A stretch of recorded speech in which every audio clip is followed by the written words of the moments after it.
Welcome to tip number 5. This one is closely related and connected to tip number 4, but it is a different aspect of number 4. So number 4 is about keeping yourself in balance by making sure you're setting goals in all the 4 areas of life. But here's the thing about life. There are times where you kind of have to hyper-focus in a certain area, and that is hard. Those are usually times where you wish you could be more balanced, but it's just not the season for that. And so a moderate person recognizes they have the capacity and the wherewithal to recognize, no, I need to spend a lot more time in this area of my life right now. And it might be at the expense to a certain degree of the other aspects of your life, but as soon as possible, you balance out. As soon as possible, you start focusing more attention on those other areas to balance things out. So one of the examples I really liked many years ago, I was sitting, well, actually it wasn't me, it was my husband was in a meeting with a church leader. And he was talking about that very principle that even though we are striving for, being balanced and moderate, there's just seasons and times in your life where you've got to hyper focus on a certain area. And he said that you need to think of an airplane. So you got the wings, right? And you got the fuselage, you got the center. And he said sometimes it's going to be like maybe your church calling is going to be really heavy and it's going to kind of do this. You're going to have a lot of focus in your family. Maybe your family's on this side. That's going to be your social, is here part of your social, your friends, your family. And it's going to get now out of balance because you're having to spend so much focus here for a little bit that this is not being as taken care of. And he said the key with that is as soon as possible, you pour in more energy and focus into that other aspect that's getting ignored or not as focused on, and balance the plane back out, balance things out. And so balance as soon as possible. There are times, a healthy, moderate person recognizes that there are times where some things have to kind of wait a little bit so that you can focus on this one area or maybe 2 areas. But as soon as you can, you give that one other area that's been neglected as more attention so that it balances out. And if that happens to be with a relationship, that's oftentimes it tends to be a relationship that gets that kind of like not as hyper focused as it needs to be, not as much attention as it needs. And so really do something about that. Maybe if you've got that big project that you have to hyper focus on, you have to work on, as soon as you complete that, go take your kids out or your spouse or whoever it is you're neglecting, whatever it is that's been neglected, and go do something special for them and make sure that they understand that they are a top priority to you. Or here's another one, find ways to incorporate them in, even though you're super busy in this one area. You'd be amazed at what 5 minutes of truly focused attention can do for your relationship with another person, where you are present, fully present with them and looking them in the eyes and setting work aside and letting them know that they are your priority right now.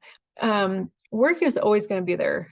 It's always going to be there. There's certain things that are just always going to be a part of our life that they never go away, really.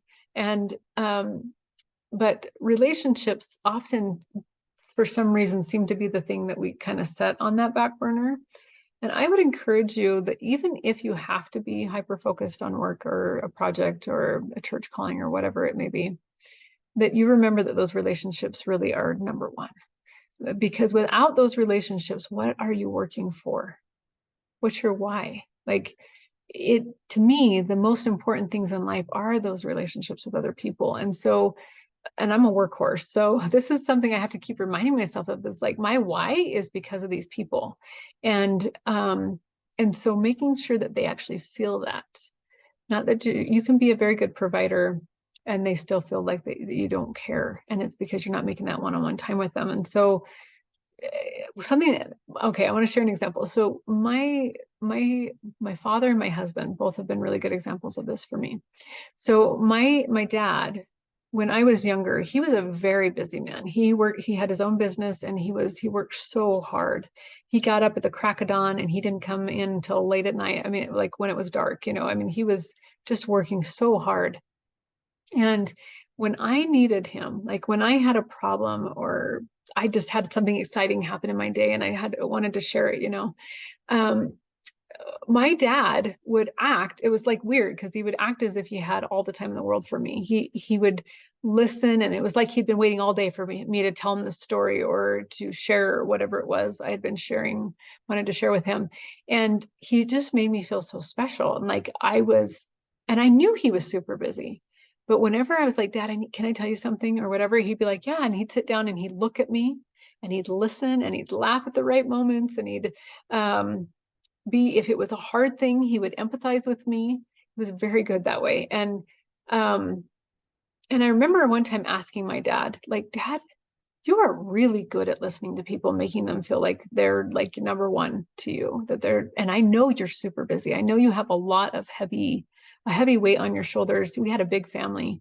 My parents had 6 kids together, and then they had some children well, my father had children that survived, that lived to a certain point, that they were also taken care of. And anyways, it was a lot. For the most of my life, there were 7 of us. And so that's a lot of kids to take care of and feel the weight of, But he said to me, Amy, let me tell you why I'm like that. Let me tell you a story. So he said when like years ago, he had a bishop, which in some churches you'd call that your pastor, or your priest or whatever. I don't know all the different names for that, but in our church it's called the bishop. And he said that when he wanted to talk to his bishop, he noticed his bishop would do something every single time he came in to talk to him. He said that he would watch him take off his watch and put it in the drawer. And he never said much, but he said what that did to me, meaning he didn't really say why he was doing it. He just always did it. He said, what that said to me, that simple gesture was, I have all the time in the world for you. You are the most important thing right now. And he said, I've always tried to do that to people ever since then, like do that with people. And I was like, oh, wow, that's huge. Now, I am not as good about doing that consistently as my dad was, but I try. I really try because it means so much to people. So let me give you another example. My husband, he is a busy man as well. And one thing that I absolutely just adore about him, love so much about him, is he could be talking on the phone, really busy with a project or something like that at his desk. And he's already been working all day and he has things he has to do when he gets home. We all know that feeling. And I'm kind of like a cat. Sometimes I just need attention and I'll come up and let you know when I need that attention. And then I get it and then I'm good and I can go on my merry way. Well, anyways, sometimes I really just need attention. And so I'll go in there, I'll kind of sneak in and kind of snuggle up to him, like, kind of like a cat does. And he always responds to me. Even if he's on the phone, he will put his arm around me and pull me in and just hold me.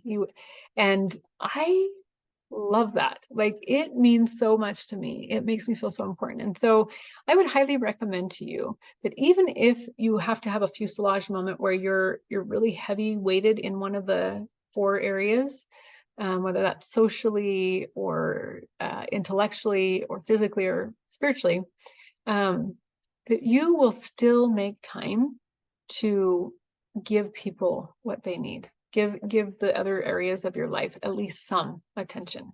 Even if it can't be as much as you would like it to be at that point, give them some. And then as soon as you can balance out fully, give them more, give them extra because you've kind of neglected them a little. So that helps people to feel more like they're going to be okay because they know that they can trust you to do that. And so your relationships will improve if you will do that. Your relationship with yourself will improve because you will feel safer to be able to hyper focus if you need to, knowing that you're going to balance out as soon as possible. You can work a little harder on a project that's harder, a little longer, if you know, as soon as I'm done with this project, I'm going to go take care of my my social needs, or I'm going to go take care of my physical body needs. I'm going to let myself go on that hike, or I'm going to let myself sit on my patio for 5 minutes and not do anything. Or I'm going to let myself eat my lunch without any distractions. Like, I'm not going to try to multitask and do something else while I'm eating my lunch. That's a big one. That one I struggle with sometimes. But anyways, that can be huge. So the extreme version of this is always the martyr, like where you are kind of always doing things to the extreme of neglecting, and it's almost like you pride yourself in neglecting certain aspects of your life because you're the martyr. You're the one that's going to die for the cause, and whether that's for work or for church callings, it's always at the expense of something else. So that's one of them. It's the martyr, the extreme martyr, like, and not that so unbalanced and so unhealthy. But you can pride yourself on it because you feel like you're really excelling in a certain area. And then the other side of that extreme would be the I just want comfort. I don't want to put myself out there where I have to balance things, or, it's the other extreme of I'm not going to do anything that's going to push me or get me out of my comfort zone. So anyways, watch for that. Try to be a person who knows when it's time to focus. And guess who helps you kind of know when that is? It's the mod voice. The mod voice can tell you really need to focus on this area for a little while. This is your primary focus. But the mod voice also says, take a break. You need 5 minutes, or step away, or stop what you're doing and sit down and build that Lego castle with your kid, or, look your spouse in the eye right now and pay fully attention to them. And even if you've got all those other things, the mod voice can tell you it's time to focus here. And he kind of helps you balance that out. And so listen to that voice. All right, that's it for tip number 5. Thanks, guys.